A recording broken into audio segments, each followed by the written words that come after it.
Prologue, Part 1, Legolas. The Prince of Woodland Realm. Through action, a man becomes a hero. Through death, a hero becomes a legend. Through time, a legend becomes a myth. And by learning from the myth, a man takes action. Imladris, 3018 TA. September 29th, in the realm of Mirkwood, the Prince of Mirkwood set out on a journey alongside his loyal entourage, departing from the Grand Elven King's halls days ago. They turned eastward, tracing their path down the old forest road. Along the way, they encountered groups of orcs on multiple occasions, engaging in fierce battles to advance.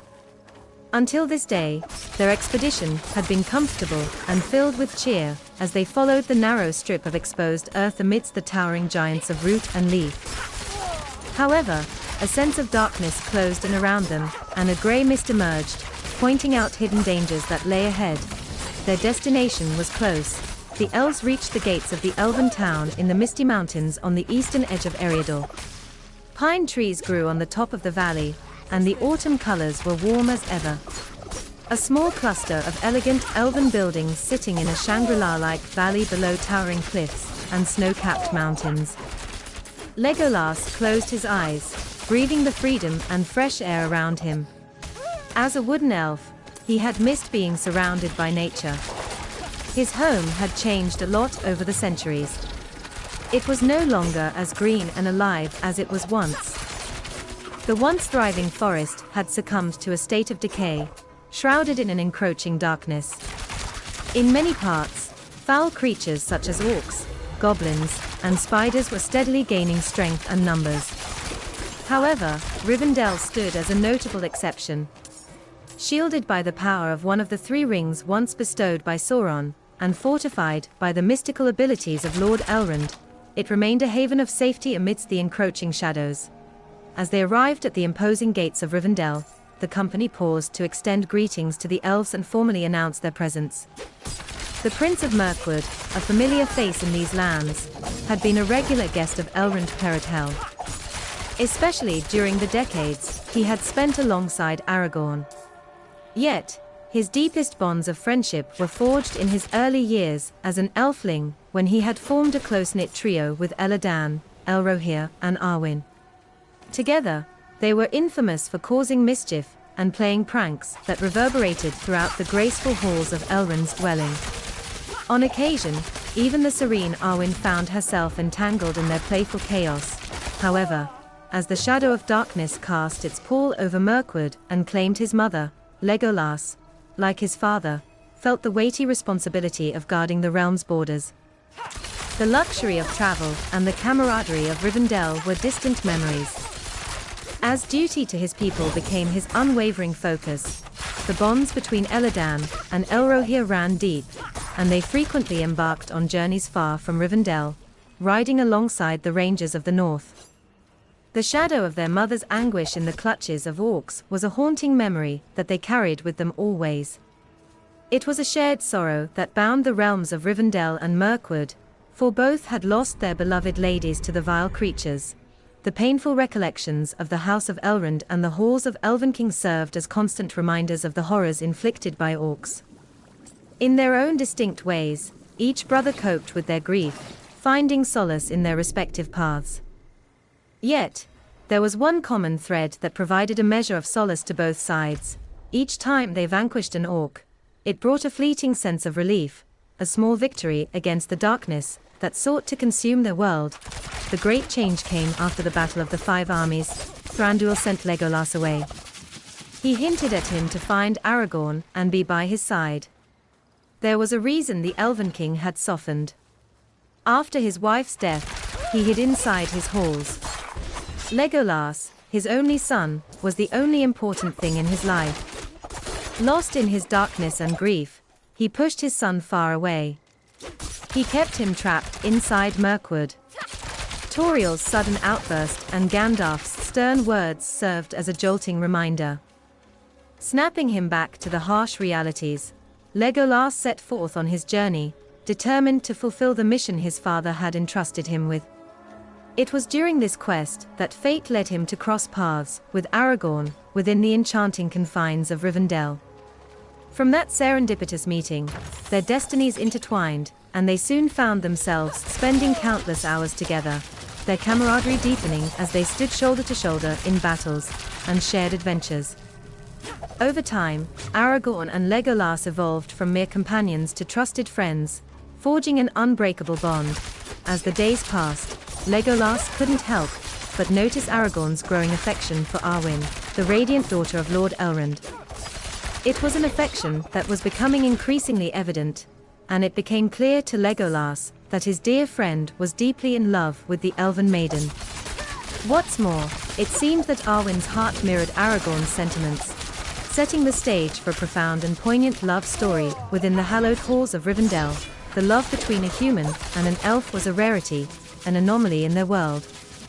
Initially, Legolas couldn't help but view it with a sense of unease, recognizing the potential for heartache and strife that such an uncommon union might bring, especially to Arwen. However, as he spent more time with Aragorn and Arwen, witnessing the depth of their emotions and the unbreakable bond that had formed between them, Legolas's perspective gradually shifted. He came to understand that the love they shared was profound, genuine, and unyielding, transcending the boundaries of race and tradition.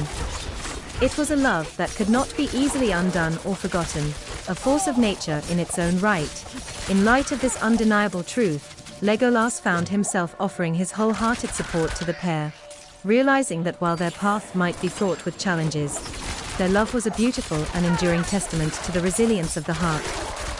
Legolas's eyes lit up with recognition as he spotted a familiar face amidst the bustling activity of Rivendell. He and his party had brought their horses to the stables, seeking a well-deserved respite and nourishment. Now, as he passed through the main gates with the intention of finding Elrond, their paths converged. The Lord of Rivendell held a special place in Legolas's heart, not solely for his kind and sagacious nature, but for the profound paternal presence he embodied. It was the fatherly essence that never ceased to evoke both joy and sorrow in Legolas's soul. Elrond's deep, unwavering connection with his children was a testament to his character. Even in the face of personal loss, similar to what Legolas's own father had endured, Elrond remained a steadfast pillar of support for his offspring. In fact, his benevolence extended to all of Middle-earth, as he selflessly offered his aid, tackling problems with a different approach from Legolas's own father, Thranduil. Elrond's leadership was marked by a willingness to engage with the world rather than withdraw into isolation, as Thranduil often did. Each, in their own way, confronted the prevailing darkness, demonstrating the resilience of their spirits in the ever-evolving tapestry of Middle-earth, a king, whom Legolas had trusted and followed all his long life. A father he loved dearly. He still trusted his king and loved his father, but he would not result in any actual involvement with the Woodland realm. Thranduil himself, after the battle of the 5 armies, set him free. Legolas was not bothered by playing prince in the Elven King's halls. And the Elven King knew that he had lost his heir, but won back his son, while Legolas held a deep love for Mirkwood and felt a profound duty to safeguard its borders from the lurking threat of orcs. He couldn't deny the sense of relief that came from being away, if only temporarily.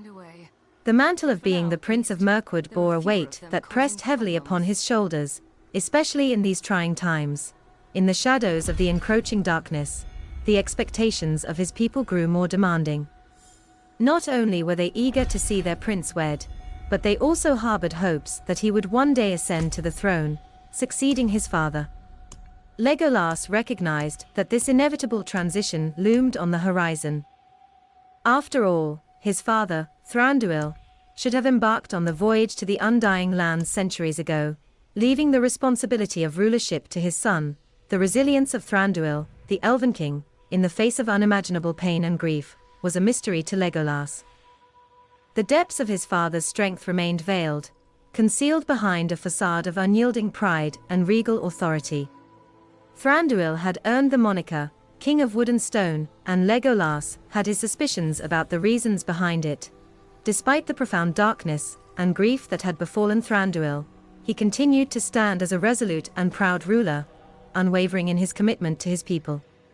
Mirkwood, while not as impervious to darkness as realms like Lothlorien and Rivendell, found its protection in the unity of its inhabitants. The three lords each possessed one of the rings that served as a counterbalance to the looming shadows.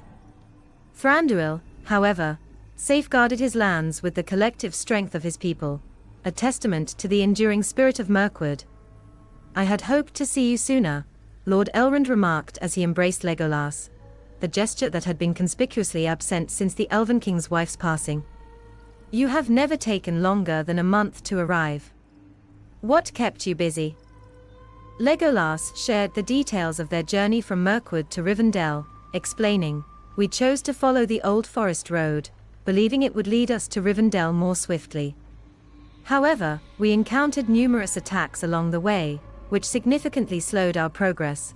Elrond's reaction was one of surprise. "The old forest road," he mused, "a path long forsaken by travelers for centuries, for it is known to harbor unceasing of malice." Legolas admitted his error, but clarified, "The road is not as forgotten as you might think, Lord Elrond. In fact, we encountered a group of dwarfs from Erebor, orcs, and even humans, Durin's folk." Elrond inquired. "It has been quite some time since we had dealings with dwarfs." He took a moment to contemplate the reason behind their unexpected visit. Although he had dispatched messengers to distant lands and old friends to summon aid against the threat of Mordor, the messages had been sent only days ago, making it impossible for them to arrive so soon. There was another factor at play, and Elrond was quick to discern it. "I doubt it was mere coincidence," Elrond surmised, his gaze steady on Legolas. "You anticipated their choice of the old forest road to reach Imladris. It seems you cleared the way for their safe passage." Elrond and Aragorn were the exclusive few who truly knew Legolas beyond his titles of warrior or prince. They saw the person he was beneath the veneer. Although he may have inherited some of Thranduil's imperfections, Legolas concealed a wellspring of goodness and understanding, traits that he rarely displayed openly. In the midst of his formidable strength as a warrior, Legolas retained his regal bearing and exhibited impeccable manners. His ego, a gift from his father, coexisted with a confidence befitting a wood elf, yet there was more to him than met the eye. He stood as a steadfast pillar of support for those he held dear, demonstrating unwavering loyalty to his trusted friends, ready to aid them at any cost. Elrond's words, though they briefly stroked Legolas's ego, were left without further comment. The Prince of Mirkwood was summoned by Lord Elrond to clarify the purpose of his visit. The troubling news of Gollum's escape from the king's halls weighed heavily on their collective conscience, and Legolas emphasized the growing orc presence as a consequence of this event. Elrond expressed his gratitude for the information, and suggested that Legolas extend his stay in Rivendell, hinting at the possibility that his presence might be required in the near future. Unbeknownst to Elrond, news of the One Ring had not yet reached him, as Frodo, Aragorn, and Gandalf had yet to arrive in Rivendell. However, the looming threat of Mordor was undeniable, and preparations were underway for an imminent council that would address this dire situation, following their extended conversation. Lord Elrond kindly suggested that Legolas take a moment to freshen up, partake in a hearty meal, and find some well-deserved rest. Legolas graciously agreed, offering a respectful nod before departing. He took his time to cleanse himself and donned cleaner attire, feeling the weariness of his journey gradually dissipate. Later, as he dined with Arwen, he shared the details of his arduous trek from Mirkwood to Rivendell. Meanwhile, the twins, Elladan and Elrohir, remained vigilant, tirelessly patrolling the borders to ensure the safety of their beloved land.